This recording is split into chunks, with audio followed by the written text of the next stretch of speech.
Hello, everyone, and welcome to the BACP Empower Hour. I'm Lotika Pai, Chief Small Business Officer with the Chicago Department of Business Affairs and Consumer Protection, also known as BACP. This webinar series is meant to help businesses and consumers get the information they need to succeed by sharing advice and stories from Chicago's entrepreneurs. As Chicagoans, we are used to frigid winters, but that doesn't mean we don't like to warm up. And what better way to do so than with a nice cup of hot tea? Today's guest is here to share about the wonderful world of teas with us. With us today is Agnes Rapacz, owner of Chicago Teahouse. Let's welcome her and let's find out what's brewing with her business. Good afternoon, Agnes. Thank you so much for joining us. Before we get into the questions, can you tell our webinar attendees a little bit about yourself? Well, good afternoon, everybody, and thank you for having me today. Yes, I'm Agnieszka Rapaz. I'm a founder and owner of the Chicago Teahouse, a retail store here downtown Chicago on Gold Coast. I'm the tea sommelier. I got my finance degree from DePaul University. I'm a mother, and of course, I love tea. That's great. So, Agnes, tell us what inspired you to open a tea shop and how long have you been in business? So many of you probably noticed from my name, I'm Polish. So we actually do drink a lot of tea in Poland, and when we have friends over, we just offer tea with a little piece of cake. And I was introduced to tea when I was even just 1 year old, and that's my always choice of beverage on daily basis. And so that's my passion. And then when the opportunity came, I took it and I opened a tea shop, and we've been in business for over 15 years now. Wow, congratulations. Yeah. Chicago Tea House is a neighborhood staple. You're an anchor on that street. So, how important has building customer relationships been to the success of your business? Do you see a lot of repeat customers? Yeah, so we are very fortunate to have a lot of local and repetitive, loyal customers, and we see them on a daily basis, sometimes even twice a day, which is very nice. That's showing us that we are doing a good job. And relationship with those clients is very, very important.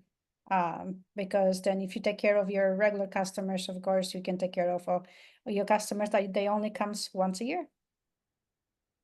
That is so true. You just mentioned in your introduction, Agnes, that you're a tea sommelier. That is so interesting. Can you tell us, like, what is the process of becoming a tea sommelier, and why did you pursue this?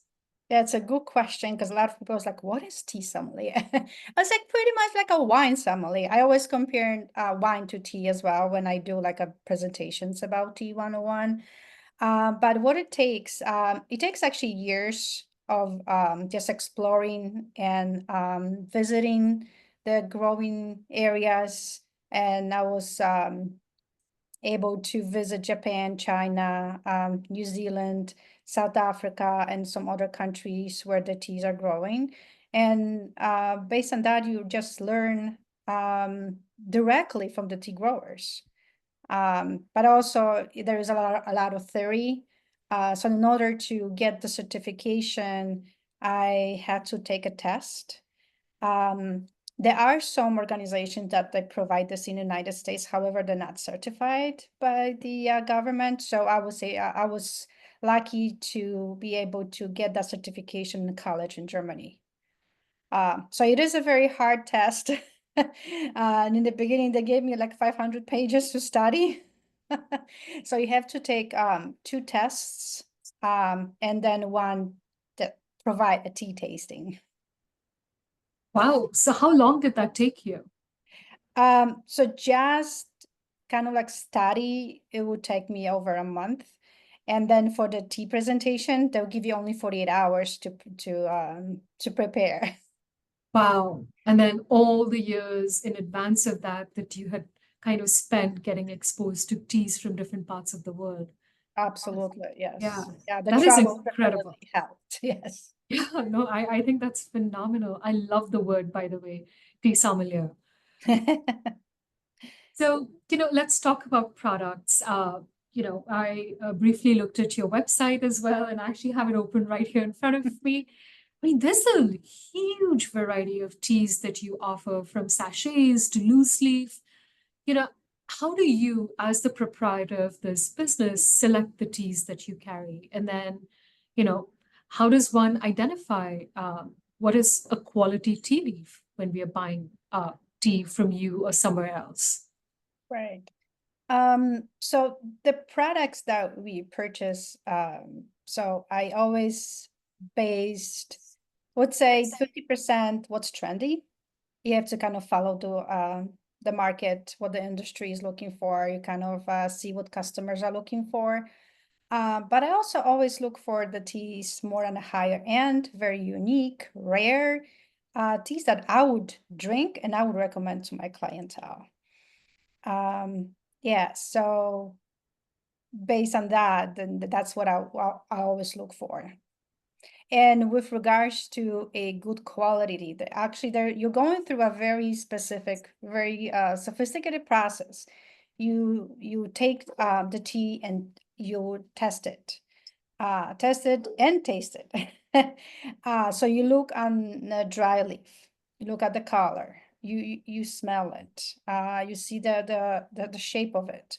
Then you brew it, the tea. Then you look on the wet leaves. Then you look on the color of the liqueur. You smell again, and then you of course sip it. So based on that, you pretty much would know. Even looking at it and smelling, you would know right away the quality of the tea. And that's what the tea certificate, tea sommelier will, uh, prepare you for that. Wow. So do you buy them in bulk, your tea? Like, do you have, I'm just curious, like the wholesale relationship, do you buy tea in bulk? Yes, yes, that's Okay. the best way. I mean, some of, like I mentioned, the rarities, Mhm. those you will get very limited quantities. Just for example, I get this very unique oolong from Taiwan, and I was only able to get 1 kilo. That's it. But most of them, yes, we are getting them in bulk. You know, just for our audience that is listening in today, what are some benefits of drinking tea? Yeah, we heard that question a lot. So I would say tea, it's a number one beverage that it's used in the world, of course, except water. So tea is it's a beverage to use to drink for pleasure, for, socializing with friends and family. However, tea have some benefits, like matcha will give you nice positive energy. And some of our clients will even tell you that some of the teas will have like even medical benefits for them. Yeah. I mean, I love matcha tea and oolong and, green teas with chamomile in it and then peppermint if you want to get a little bit more pepped up. So I am a big believer in the benefits of tea drinking. Yes, yes. I mean, matcha has became very, very trendy in America for the last few years, and definitely, I mean, it helps with a nicer energy that lasts the whole day. Yeah. You had mentioned that you have visited tea gardens, right? Like, you mentioned New Zealand, South Africa. I think that is so cool that you're traveling the world visiting these tea gardens. How do you select countries to visit when you decide to have a tea visit? Decide to go traveling, globe-trotting to see. I've only seen pictures, by the way, and they look beautiful. Thank you. Yeah, as everybody said, travels, educate. So I usually, okay, the first most important is just safety. You always want to make sure the country is, it's open, it's not on the list by the US Department. But I always like to visit the places that I haven't been. So there's always opportunity maybe for a new tea garden to visit, a new tea to bring back and share with my clients. But also, if I have a new relationship with a new tea distributor or a tea grower, I would love to visit them as well, because um, I always, my belief is that I want to make sure that the products that I sell, that I put on the shelf in my store and online, are clear and clean of any pesticides. So I want to like double check. Just want to, just to guarantee that the products is, good quality. So I would definitely visit new distributors as well. Wow. So, I love this secondary step that you're taking. You're not just relying on a certification, but you're actually making it a point to visit your distributor or producer to kind of see how sustainable they are and what kind of chemicals they, may or may not use. I think that's so socially responsible of you. And thank you from all your drinkers for doing that.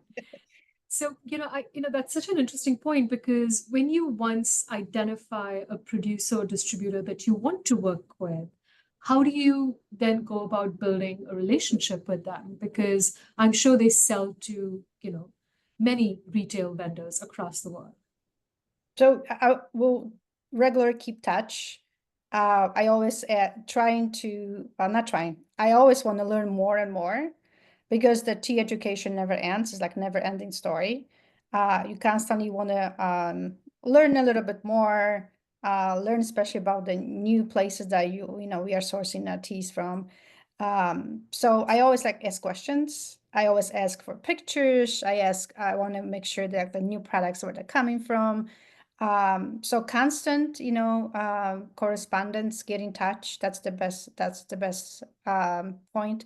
But as well, visiting them. I have some of my distributors that are out of the country. They actually come into United States once a year. So we always trying to arrange to meet in person. Yeah, to keep that relation going. Yeah. Yeah. And And trust each other as well. That's very important. And like you just mentioned, there are so many teas and there's so many different varietals that are out there. And sometimes, it can be overwhelming to someone who's not that familiar with tea as a beverage. So, you have retail front, customer facing staff as well. How do you ensure that your staff is knowledgeable about the tea that they're selling to customers? So when we are hiring a new tea associate, I try to hire them with some kind of tea passion. And then, of course, they are going through very strict and regular training for the first few months. And even after 3 months, we're doing like quarterly meetings, and we're doing like newsletters just within our company to share some new news about the teas and any constantly educating my staff. Mhm. That's going on pretty much on daily basis in our store. And every time we get in a new tea, we're doing a group tasting, we're describing the tea. So when a customer comes to our store, you did mention we have only 200 teas in our look. So it's pretty hard to pick from. I want to make sure that, our tea associate are able to help the customer to pick the best product for to meet their needs. Yeah, I mean, I can imagine that selling tea taste is really important, right? Like, so having your staff be knowledgeable about the taste on an ongoing basis is such an important thing. But, the flip side of that is in an industry where tasting is important, how has your store, your business adapted to the growth of online shopping? Yeah, that changed a lot since COVID. So we completely revamped our website with more in the higher technology base software, with more applications, with new options, and we spent a lot of time to making sure that the especially the loose leaf teas, descriptions are in full, meaning that the customer can see description with what the notes are of the tea, what's the proper way to brew it, the tea as well. And we put images. You have an image of the loose leaf tea, the dry leaf, and also the brewing color of the cup. So from that, the customer can kind of know exactly what they can expect. And we always offer a clientele. They can always call the store and ask questions, and we'll be happy to always give them a nice description of the smell, of the taste, of the notes of each tea. Yeah.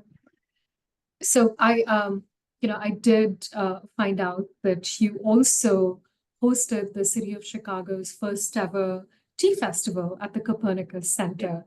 So, that's such an interesting thing. Can you talk a little bit more about that? Yes, so I was honored to be part of the board of there was International Tea Festival in Chicago prior COVID. And then after COVID, the president of that organization asked me if I want to continue. And we had huge interest, especially in our store clients were asking, like, is the Chicago Tea Festival is happening. So that kind of like pushed me, maybe we should continue that trend. And with help with other 5 people, we all volunteers.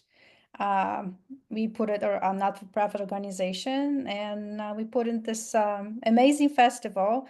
And we were overwhelmed with support. Wow. I mean, the first tea festival in Chicago, and we have almost 1,500 attendees. Yeah. Wow. Yeah. Congratulations. I think, Yeah. there's definitely a demand for it. And sometimes you just can't take away the tangible feeling of taste for a product like tea. So it's really nice to be able to go to a festival and try out different types of teas. I'm going to put it on my calendar. If you have one in 2025, I will be there. Yes, actually, we are doing again the same location in Oh, April. Yeah, second weekend of April. yeah, no, that would be awesome. And then also, I think like you mentioned that with the spike in online sales, it kind of shifted you into refocusing your marketing, your campaigns a little bit differently. But then you have also really utilized local events as well, right? So you you did participate in the Chris Kindle market, right? In Correct. Chicago. Yes. Yeah. So how have you found these local events to be helpful with creating awareness for your business and also for the product that you sell? Oh, events in the our area, it's very important to us, especially for the small businesses, because we need to constantly remind our customers, hey, we are here, our products are still here, and it's just presenting our tea collection, and specifically when we, like you mentioned, the Christkinder market, we have a wonderful Christmas tea collection, and that it's only available during Christmas time. So that's the best time to serve those teas. But we do a lot of events during the year, but not only regional. We even spreading out of state as well, since we have the online presence. But yeah, like Christkinder markets and in like pop-up shops. We do some like local, like Fulton Market from time to time. Yeah, and we got invitations from corporations when they do like a holiday pop-up events for their employees. So That's wonderful. definitely. So, Agnes, you offer workshops and classes for tea tasting. So what made you incorporate that into your business model? Like instead of just selling teas, you're getting workshops and Yep. classes Right. conducted. So I'm curious about that. So as people say, you don't ever put eggs in one basket. So you kind of want to look for outside the store, outside the website. And also we are, my employee is not based on commission. We always want to make sure that when client comes to our store, it's educated. They're very happy with their purchase. So those classes helps us to share our, our knowledge about tea, our passion of tea, and sharing that with our clients. And then when customers are more knowledgeable about tea, about the culture, the traditions and specific regions, then they have more respect for the tea as well. That's a really good point. So, there's this saying that sometimes, it takes money to make money. And many of our attendees are seeking capital to either start or scale their businesses. Can you share some advice on this aspect of running a business? Yeah, so in the beginning, I was lucky. I was able to use my parents' will funds, but also had some savings. But from time to time, you need to, like specifically like in my business, it's more, you always have like those seasonals, like Christmas time is always the busiest for us, but you need to prepare it way in advance. So you have to start spending money in the summer. So you need to have extra funds. So I always work with the local banks, and they're the best because they're very supportive for small businesses in the area. But also, I remember just in the beginning when I was looking for first like loan, I was able to find not-for-profit organization. They were able to help me just put like, what documents you need to prepare in order to just start contacting the banks. And that was very, very, very helpful. That's great. So let's switch gears and talk a little bit more about marketing and promotion. So, what is your current marketing and promotion strategy? And then also, how has it evolved since you started the business? So, marketing, that's always a hard part. I remember from, my from the college years, yeah, that we had some marketing and education, but yeah, it's always different when it's in the real life. So I'm a finance person, and I always say it's like if you're good at it, keep going. But if you wanted something, help. So I have a person who's helping me with the marketing.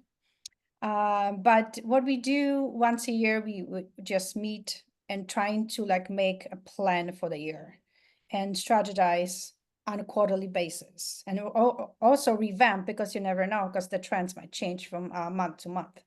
But yes, they do change from year to year.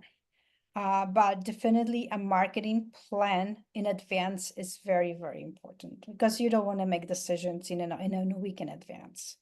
My marketing person was like, I need your plan for the next 3 months. So yes. So are you on all the social channels from Instagram to TikTok and what have you? Yeah, except TikTok. Okay. Somehow I'm not a fan of it, maybe because of my age. But yeah, we have the Instagram and Facebook, yes. Okay. Yeah. Chicago Teahouse was voted best tea shop in Chicago by Chicago Magazine.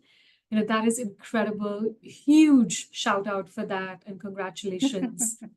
What does this type of a very public recognition mean to you? So our 5-star Google review, it's 100% real. That's what it means to us, that we are doing a good job.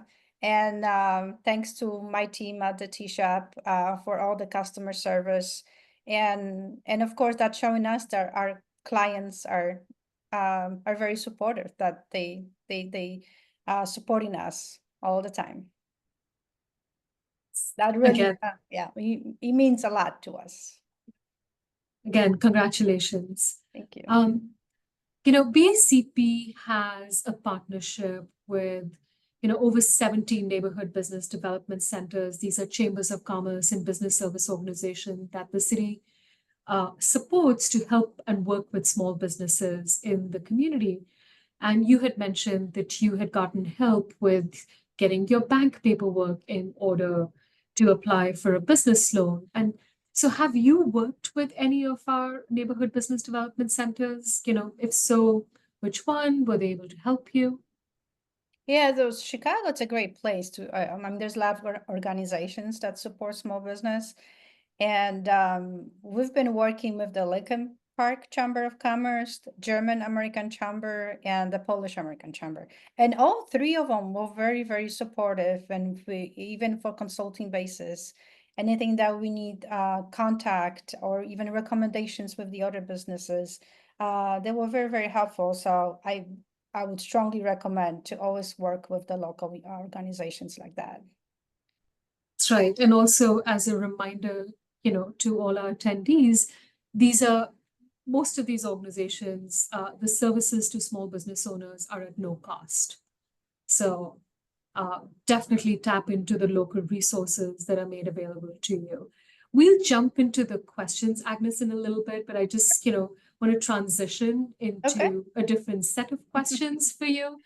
Again, thank you for sharing your business journey with our attendees. And now I want to switch to, getting to know you, Agnes. So when you are, you're running a business, it's always quite stressful. There's a lot to do as a small business owner. What do you do to relax? My always best place to kind of refresh my mind. I was like reset. I go to the pool and swim. Oh, Yeah, I'm a swimmer. In the evening, before bed, I love to read books because that really relaxes me. But also, spending time with my dog. Dogs are therapeutical, so they're just amazing. They're always happy to see you. They always want to play with you. Yeah. But yeah, I will be a grandma this July, so I think that I will be happy to play with a little baby now too. oh, that's wonderful. Congratulations. Thank you. What is your favorite tea? I have that question all the time. So it honestly it depends on the time of the year and like the seasons and time of the day. But usually like I like the Earl Grey in the morning with breakfast, something just like, simple black tea. Then around lunchtime, I need something to like pick me up because sometimes people just getting tired and matcha or any Japanese teas like senchas are very good. Then in the afternoon, I like something, you have that little sweet tooth. So I go for the marzipan black tea. And in the evening, some, non-caffeinated. So I look for more like a rooibos, some flavor rooibos tea. Yeah. But then, of course, when like cold days like that, you drink more black teas. Yes, Like yes, little cinnamon, like chais. yeah, When it comes to summer, you like those tropical flavor green teas for iced teas. yeah. That is so true. I love it. You have such a wide array of likes when it comes to teas for different parts of the day as well. Yeah. Yeah. That's amazing. Um, so Agnes, this webinar is titled Empower Hour. Can you please share a piece of advice that can empower our attendees?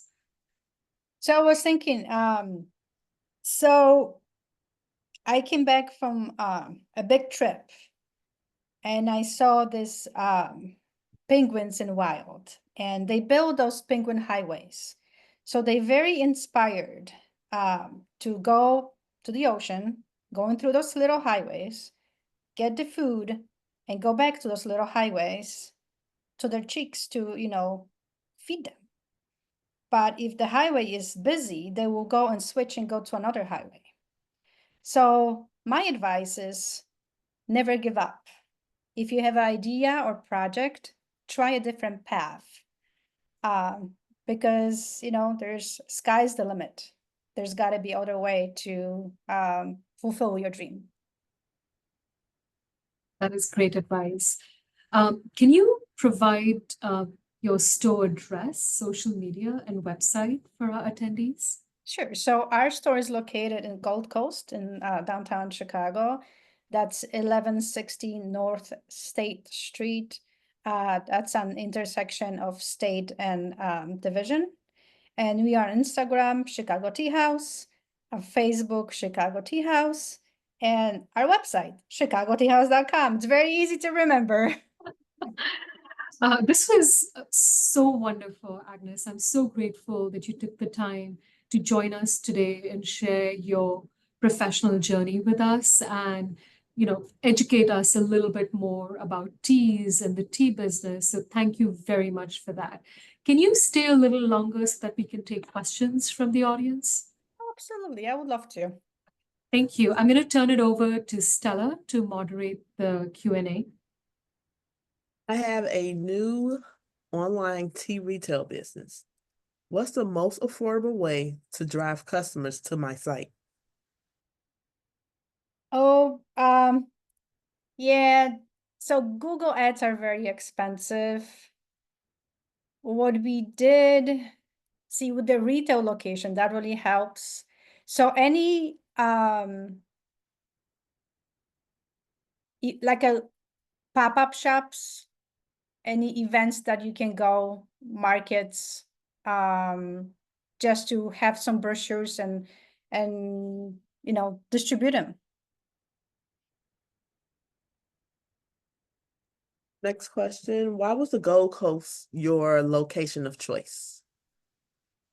So our products are more on the higher end quality. So and that location is good it's perfect for a clientele, but also it's easy to reach. And also we do have a lot of tourists, so that location was just perfect for the tea shop. How has your Polish background helped you in your business success?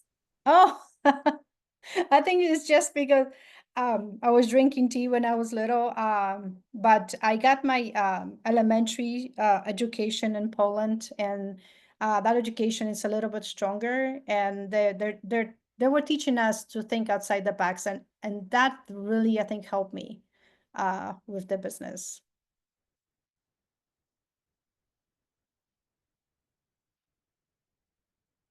What's your favorite herbal tea of the moment? Oh, we just introduced a new tea called Sleep Tight.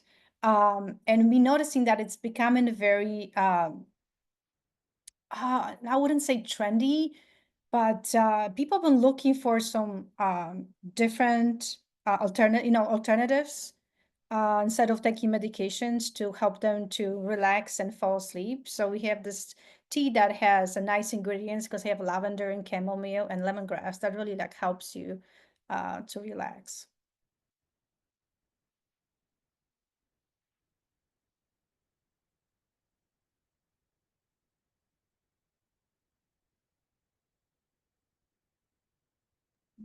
So how do you market a beverage incorporating culture? That's a great question. So we participate also with Japanese Culture Center and Japan American Society. So we work with them to provide the specific Japanese teas and educate and spread even more the Japanese tea culture in Chicago. But also by having diverse employees on my team, that helps me to bring more teas recently now from Vietnam as well. So we're trying to be very diverse. That's how Chicago is as well. So we're trying to provide as many teas from a different regions of the world. What is the shelf life of your teas? Wow. So like the classic teas, which would be just like, for example, green tea with no flavor, you can pretty much keep them up to 2 years. Anything that it's flavored, I would recommend use it within 12 months because the flavor, I mean, the tea is still good. It's not getting toxic or anything or bad. However, the flavor is just gonna be very weak at that point. And how many years were you in business before you saw a profit? Oh, um, I'm sorry, can you repeat the question? How many years were you in business before you saw a profit? Oh, profit. Boy, remember, I'm a finance person, so I got a profit in the first year. I'm really good keeping my costs low. But it's not easy, let's put it that way. But there were years where the profits were very, very low. So it's up and down. What is the correct way to store tea at home? So we always recommend to keep it away from the sun and spices, and they don't have to be refrigerated. It's just keep it, packaged tight. So it's not that very complicated. What's your opinion on organic versus regular teas? Yes, that's been a little bit a problem recently because we're noticing that products that we are getting or certified organic the quality is going down, and non-organic are much better. I think the reason for that is just in order to be certified, it's a very big financial burden, and there's a lot of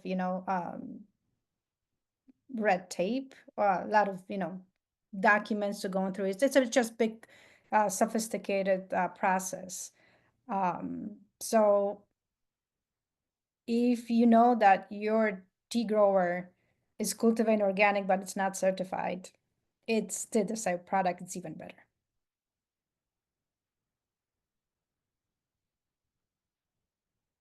Lotika, it looks like that's all of our questions for today. Wow, they were wonderful questions. Thank you. Yeah, no, this is fantastic, Agnes. Thank you so much for joining today's Empower Hour with us. Tea has been such an integral part of so many cultures for centuries. We associate it with warmth, comfort, nostalgia. Everyone enjoys this, like you described, this ritual of brewing tea and really enjoying the sensory experience that comes with that. So thank you for taking us on a journey of Chicago Teahouse, the business, the person behind the business. We really appreciate it. And for everyone who's listening today, thank you. And, I do think Chicago Teahouse is a must visit for tea enthusiasts. Like you heard Agnes mention, they have an impressive selection. I think she mentioned 200 teas and black, green, oolong, white, herbal. I think you mentioned fruit options. The selections seem to be endless. So really encourage everyone who's a tea enthusiast to visit the space and experience drinking tea. Again, thank you everyone for joining us. And thank you again, Agnes, for sharing your insights and your story with us. It is very much appreciated. And you can watch today's Empower Hour on our YouTube channel by visiting youtube.com/ChicagoBACP. And for more information on our next Empower Hour, please visit chicago.gov/business education. Thank you. Thank you so much for having me. Thank you, everybody. Bye-bye.